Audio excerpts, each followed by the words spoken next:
We're loaded, but not loaded. Oh my god. OMG, I don't understand. Help. Quick. Somebody.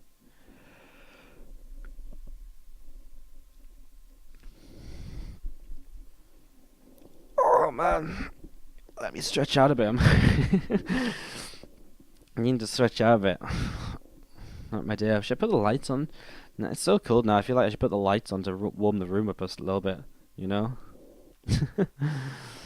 What's up, Arius? How you doing today, buddy? SJ Hype. Whoop, whoop. SJ Hype. Hey, we're going game. We're already on the in-game stream. Perfect. I forgot I did that. Let's do this then. Top left side, our red Protoss player from Team Lakewood. It is MaNa. Opponent, bottom left, is the blue Terran player from Psystorm Gaming. GuMiho. GuMiho. And our camera died again. Hey guys, we're going to watch StarCraft 2 like this now. What do you think? It's not weird yet. It's not weird. No one will notice. This is completely normal for Undergrounds, isn't it? It's basically just this space down here. It's just rotated.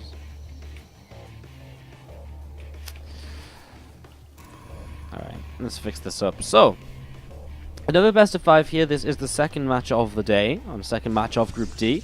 And again, the winner goes up against Bly, who took down Zanster 3 games to 1. The loser will play Zanster, of course. And then we'll have the decider match of the day coming up as well. Again, GuMiho has to be one of the favorites for this event. I mean, he's been playing so well lately. He dropped him up to Stefano yesterday when he was trying to play Mac. But in general, he did pretty well. But yeah, he has just been playing so well lately, GuMiho. Like, you know, time and time again in the Korean events, he seems to be doing very well. He may not be quite as dominant as, say, an Innovation or a Stats, but he can take games and series off of those guys no problem. So it has been very interesting to watch him play. Now, to the bottom left-hand side, top left-hand side, sorry, MaNa, who's probably following as well. MaNa has been, I don't know what to think of MaNa lately. I can't really think of what MaNa's done in recent times. And that's not to be BM or, you know, a bad MaNa or anything. It's just, it's not to be bad MaNa or anything. It's just, he's been a little bit kind of undercover.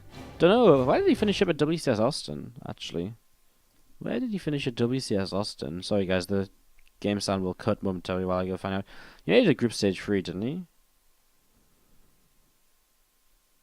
Was he not at Austin? He was at Austin.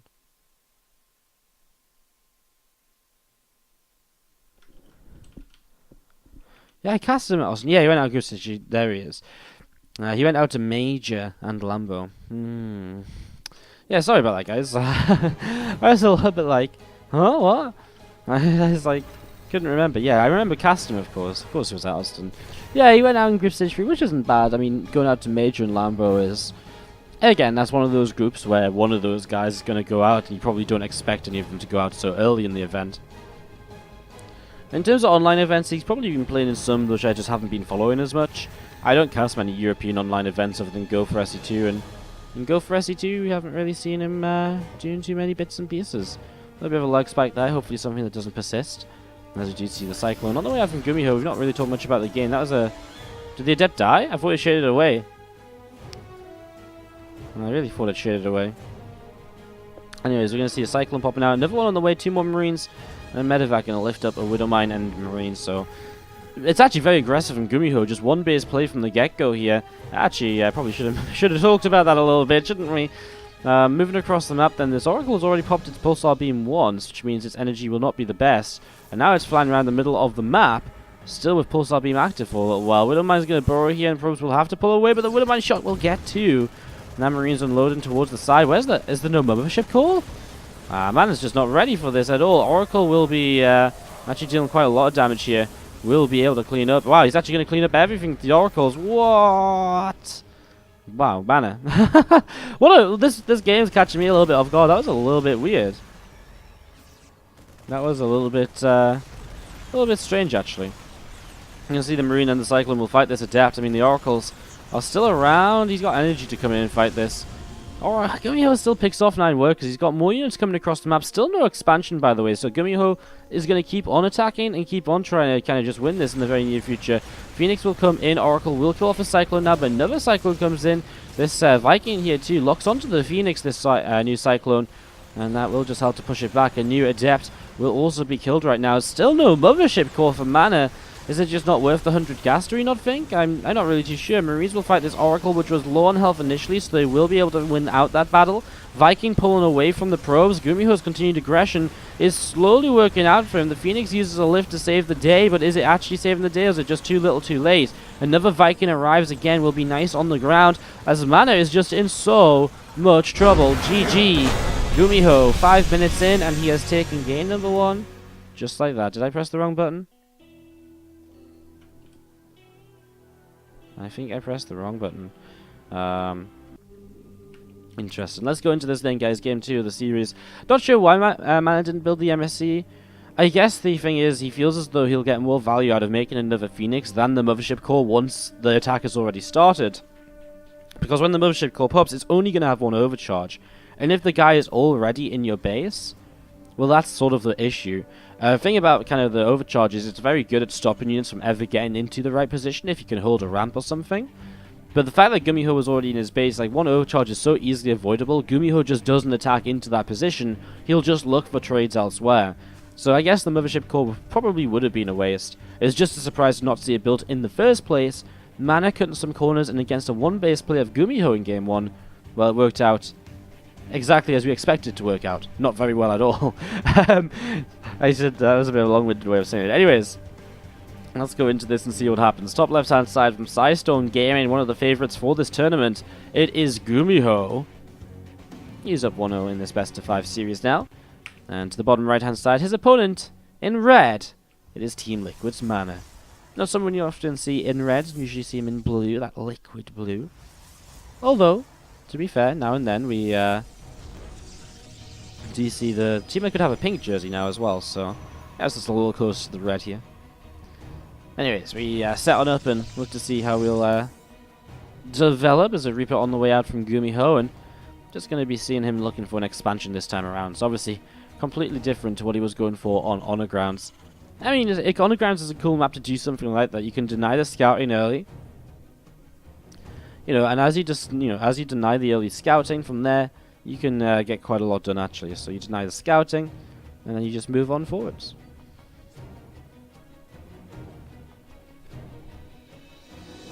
Obviously, if you don't scout, you're not sure if there's no expansion or not, or if there is one, if there is, or if there isn't. And then again, MaNa just sort of has to gamble on it all, and it just didn't work out for him that time around. So a little bit unfortunate as MaNa just throw down the Stargate. I'm just going to be seeing the Stargate on the way up then. So pretty much the same plan as the last game for MaNa so far, which is to be expected, I would say. I mean, he didn't really get to play out his plan in the first game, so playing it out in the second game is obviously going to be a fairly reasonable thing to expect. I mean, he didn't really get to... I mean, he showed a Stargate, of course, but he never got to show kind of exactly how he would play, how aggressive he would be with Phoenix Adept, or if it was going to be Oracles into a transition. I mean, the Phoenix may very well have just been a response to how aggressive GuMiho was being, so a lot of possibilities early. And as you do see, 2 Marines popping out. Cyclone is about to pop as well. And there's a couple more Marines come out here from GuMiho. We do just set up into this sort of situation where there's a kind of a mid-game on the way, basically. The Cyclone will move out and just be kind of a nice little bit of pressure early, so GuMiho going to come across the map with this and look to see what he can get up to. See if he can take down a couple of units here and there. See if that's a possibility for him. Wouldn't mind is about 75% of the way done, and again, a few Marines from GuMiho will continue to work their way through these rocks down on the low ground. So rocks do get taken down. And again, this Oracle is just moving around, moving up the left side to have a look to see what is happening. Viking is again on the way out. We're going to be seeing this tech lab on the factory too. And pretty much everything from GuMiho just setting up to be defensive against this Oracle and so on. Again, the Cyclone looking already. Actually going to get some good damage onto the Oracle. He has to be careful because this is a Viking being built.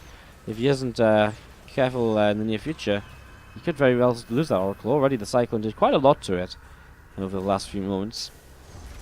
Starport lifts, goes onto the tech lab. We're going to see a Raven opening here then in the PvT. I mean, Raven in PvT is not the most common way to go, as this Oracle will get fired away at, but is fast enough to escape the clutches of the Viking shot.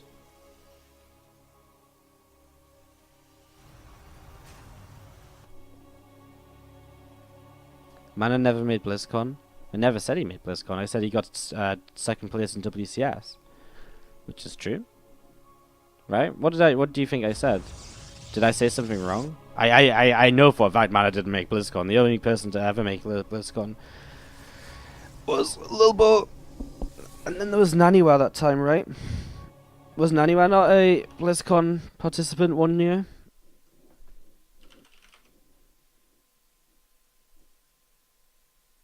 But Naniwa made BlizzCon, right?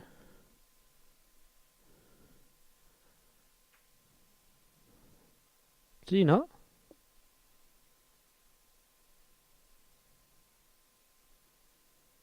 Was it really only Lilbo?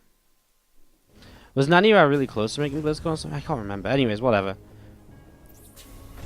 Again, but that's what I was saying. I even got the Wikipedia page up that he only ever got to second place in WCS, and that was right at the end at Heart the Swarm. Anyways, we see Glaives and +1 on the way. MaNa looking to play this Phoenix Adept playstyle. Some Phoenix coming in towards the center of the map.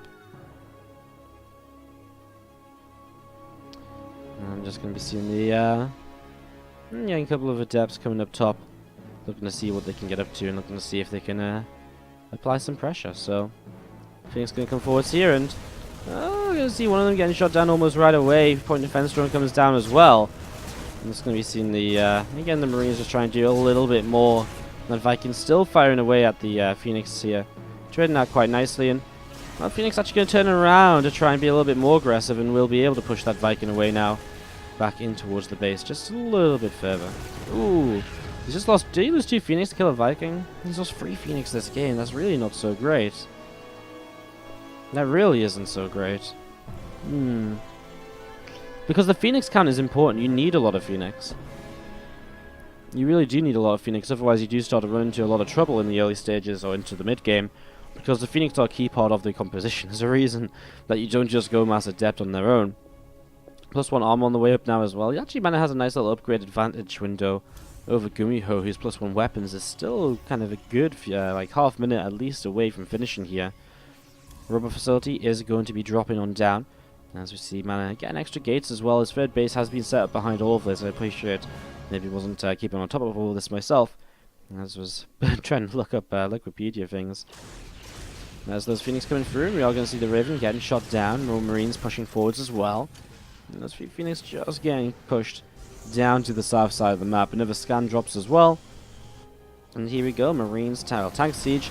Marines push up to the high ground, and there's the stim in. Immediately there's going to be a dead pylon, so MaNa's not going to have an overcharge to help, and well, having lost so many Phoenix, he's not going to have too many to utilize here. His Adepts just disappear as well, and GuMiho just pushes across the map, and MaNa, well, he was killing some workers across the map too, but I'm not sure where exactly. This Nexus is going to fall. MaNa's got a lot of money to spend, but can he find a way to spend it? Well, he will be another round of Adepts, but those tanks are just going to be dead. Are just going to be deadly. I'm just going to be seeing these Marines Cyclone continue to push on forwards and clean up a little bit more. I mean, the probe count is definitely low, but I actually don't know what killed the workers for our Terran player here. He's going to stim on through. We're going to be seeing the Marines. We're going to see what he can get up to. We're going to see this simulator is going to get taken down. And again, these Adepts do shade on forwards. The Phoenix lift up, and well, is it enough this time? No, the Adepts keep on dying, even with the +1 armor upgrade completing. And that's going to be GG. GuMiho takes game number 2, and he's up to between MaNa and GuMiho. Bottom left-hand side, it's our Blue Royals player. This time he is the Team Liquid blue color. I love it when players have the right color to match their teams. It is MaNa. GuMiho is red though, which doesn't really match Psystorm Gaming at all. He is in the bottom right-hand side. GuMiho. MaNa. What are you going to do to change things up here? Loses to 1 base all in game 1. Game 2 loses a lot of Phoenix and basically just doesn't have enough to combat the big push from GuMiho as a follow-up to just not trading very well, losing the Oracle and the Phoenix early. It was a good push by Gumi, just took advantage of what was sloppy play by MaNa in the earlier stages of the game, so it was nice to see. As we're going to be seeing this probe coming over to the right-hand side. GuMiho with the CC starting to build. And MaNa is on double gas, so obviously MaNa thinking about changing things up for himself here in the next few moments. Although only 2 workers on each gas, so it's sort of like an economic double gas where you're going to throw down the Nexus, but your tech is going to be very fast as a follow-up because you're still mining that little bit more gas than what you usually would be. So it's pretty much an instantaneous Stargate. I mean, you can proxy a Stargate on Newkirk, but of course, a lot of the time it doesn't make any sense. Well, it doesn't make it, not like it doesn't make any sense, but it makes just as much sense to build in your main because the distance by air is so short anyways compared to other maps. So a Stargate on Newkirk in your main is not much of a surprise, and you're just going to be seeing. I like the fact that he went for the double gas kind of expand. I actually like the choice of build, like double gas with a slightly faster kind of Stargate. I feel like it could hit early and maybe get something done, but GuMiho sees it right from the get-go, so he's going to know how fast this is coming out. He's going to know that it's coming out, and of course now he can begin to react to it. So GuMiho will start setting up against this as first probe will go down. Meanwhile, he just goes into marine production. Widow mines on the way, and the starport not far from finishing up either. Let's continue to come out right here as this Adept is going to keep on chasing this Reaper away. Another Adept on the high ground will get 1 shot, 2 shot, and didn't shade maybe on time. This Reaper might be able to regenerate actually. Going to go for a kill on a probe. Reaper regeneration. Not going to save it. And just 2 kills then. But still, again, 2 kills better than none. It is just going to slow it down. Well, it doesn't really slow MaNa down, but it's frustrating to lose workers to a Reaper. Obviously, it's one of those things where ideally you never lose anything, but a lot of the time you do lose something. Wow, this is such a sneaky place to place the Widow Mine. I wonder if it works. Because you can imagine someone kind of pulling their Widow Oracle away that direction. No way is he going to come in from the top side. No way is this actually just going to straight up fly into this. Oh my god. The SCV goes down. What a bait. That could have been a bait as well if the Oracle came in from the top and he went for the SCV. As it stands, it's just a little bit unfortunate. Widow Mine here will get the connection though, just hidden by the barracks. And the Oracle will go down. And this one over here though, this Widow Mine was so close to hitting the money. So close. 6 Marines will go across the map. You'll leave the Widow Mines in position in case of another Oracle. As it stands though, the production has not been filled with an Oracle. It's just been a Phoenix on the way. And that will help to kind of try and chase down this medevac which is coming across here. Let's see what these 6 Marines can do. Probably not too much. I mean, there's a overcharge available nearby, and well, he isn't going to use that overcharge yet until he knows he needs to. Marines looking for a probe kill, doesn't bait an overcharge at all. Very patient play by MaNa pays off for him, and GuMiho just going to take the chance to boost away, keep these Marines alive, and keep the medevac at a safe distance as well away from this Phoenix. GuMiho is about to see that this is a Nexus being taken on the third. Did he see that before he got lifted? He did indeed. So GuMiho knows about the third Nexus too, so he has full information as to what is going on in these early stages. He's going to be unloading in the main base here, and GuMiho just getting set up ready to defend a little bit, and or just position himself, for those Phoenix coming in. Just, if he can push them away right from the get-go, that'd be fantastic. The less damage he takes from those, the better it will be for him. As MaNa, same as game number 2. Twilight Council and a Forge coming down, allowing him to go in towards the upgrades, which will be very essential here, going in towards the mid-game, of course.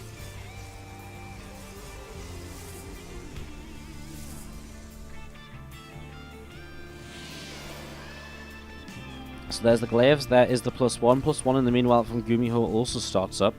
Will end up being a little bit behind his opponent just simply because of the fact that Protoss players can use that Corona Boost to speed things up, and so we'll be building just a little bit faster here.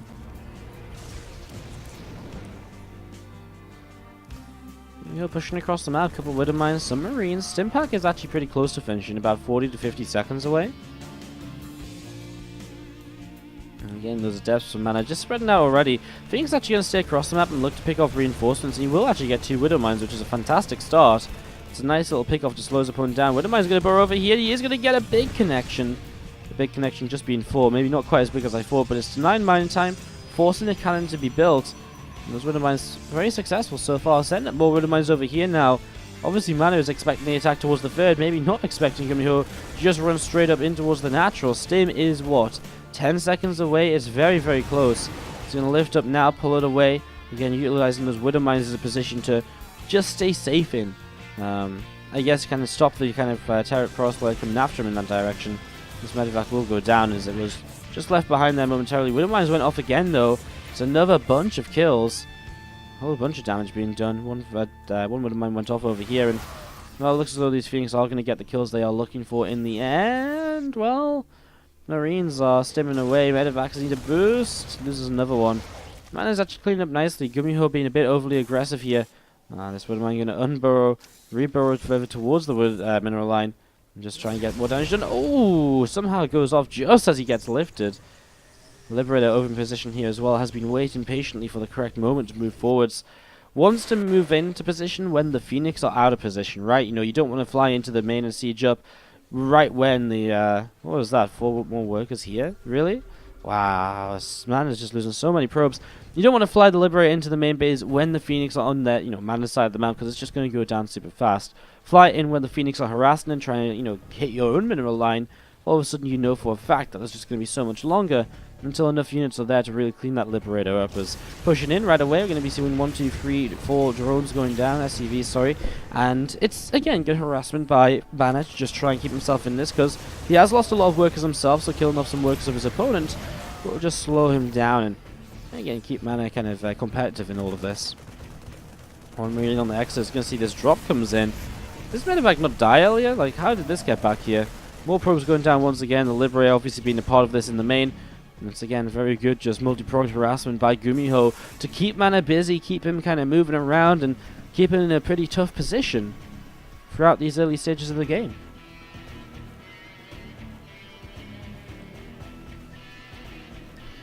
Again, 13 more probes on the way up. I'm just going to be seeing the, again, Widow Mines spreading themselves out and just getting set to go again. RoboBay is about to finish up here from MaNa too, so RoboBay finishes up. Robo Facility will start to build also. That's obviously going to be the second Robo Facility, allowing him to go in towards the tech switch, which is so often seen from the Phoenix Adept, because playing Phoenix Adept into the later stages as the Terran player begins to mass on up their units and get towards that maxed out stage of the game, well, playing Phoenix Adept doesn't really keep you in a good position at that sort of point.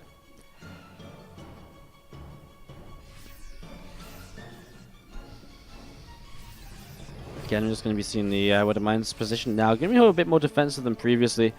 More reinforcements keep on coming through. A single Marine will spot the Phoenix flying to the staff side. They're on course to come and pick up this Widow Mine against the Observer. And now Marines will stim in to try and help out. And they don't quite get a kill. Nice scan though. Nose on the Observer here, of course. So picks that off.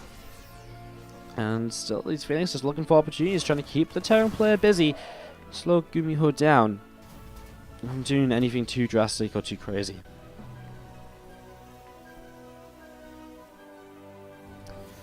Again, more units just gathering up out the front of the third base. I mean, at this point, GuMiho can go for that larger push across, but he is going to be pushing into a Disruptor, into a Colossus as well. And first Colossus is about to pop. I'm actually surprised. He makes one Disruptor, then one Colossus, then another Disruptor. I mean, usually you make either 2 Disruptors, then Colossi production, or you just make Colossi production, then Disruptors. This feels like a bit of a mix of both. I mean, I guess in a way it is 2 Disruptors, then Colossus, but... interesting for MaNa. We'll see how the Widow Mines are going to end up connecting. As Phoenix getting pushed away again.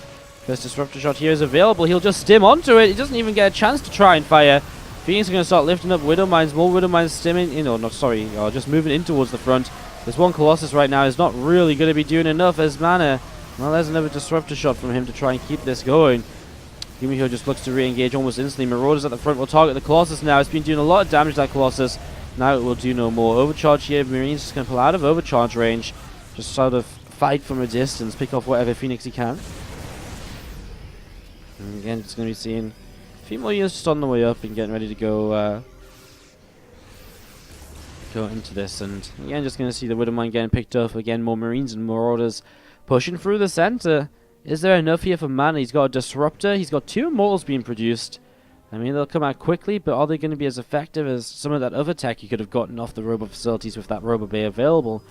2-2's about to finish from our Terran player as well, which is another advantage he can play with. He's going to stim for the Disruptor. He gets it. And, well, a couple of force fields here. Is there a way? Is there a way he fights this? I mean, the Immortal goes down, one of the 2 of them. You'll see Phoenix being lifting up the Widow Mines. More reinforcements from GuMiho in the back, though. The sentries disappear. The mothership core even is going down. Probes pulled in, and this is where you know that the Protoss player does not have much of a chance any longer. This Nexus will indeed drop, and that is GG. GuMiho takes game 3 of this best of 5, and he whitewashes MaNa to advance through into the winners match against Bly.